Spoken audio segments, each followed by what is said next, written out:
Hello everyone, it's Crystal Ether here with a review just before the event ends for these rough and tumble heroes. Oscar and Dino's news cards debuted in a Dispel-focused survive event and come with some surprisingly strong kits to help players with defeating any cool enemies in their way. Oscar himself is a nice card to have if you're missing a strong patron attribute DPS card in your roster and is self-sufficient even with low limit break levels. As usual, if you really like a card, then go for it. This is a single player game, so you should enjoy your roster how you like. And if you found the review helpful, I'd appreciate it if you considered subscribing to the channel. We really haven't seen Oscar in a while, but it's clear he hasn't slacked off on his training. This South Mentor is sort of a cool attribute assassin, with both the soul mechanic and a skill set tailored for high DPS, but no defensive options to fall back on. His soul effect bonuses buff both his cool attribute damage modifier and critical damage stat, which is simple yet powerful, and Oscar's low cooldowns ensure consistency, especially with higher limit break levels. The low attack stack effect on his second skill is unfortunate since it's too weak to be meaningful on its own, and Oscar would benefit more from a BP generation skill to really keep the pain train going. Regardless, he'll be a great investment for any cool enemies you fight, so this Oscar card is a definite win for his fans. Many of Oscar's frames support a DPS playstyle, like his Chapter 9 frame. Don't be fooled by its rarity.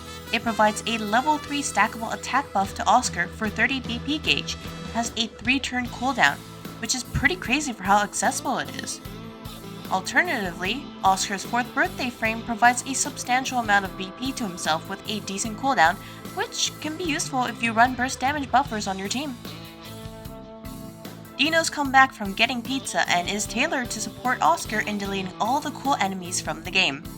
With the spell and a targetable damage modifier buff for passion allies, there's not much else to ask for in 3-star card.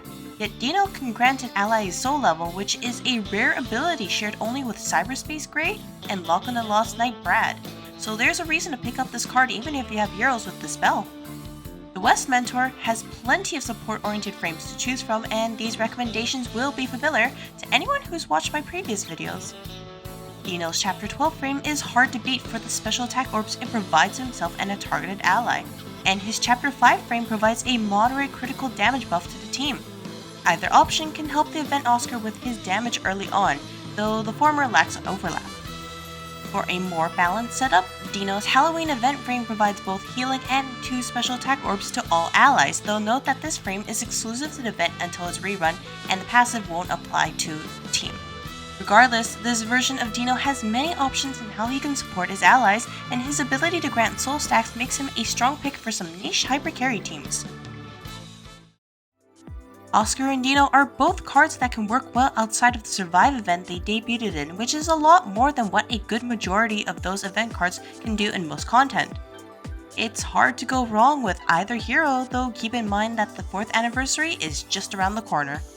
Hold on to those rubies unless you really love these mentors. That's all for this quick and dirty review, and for an end to another Survive event. Hope to see you all in the next video.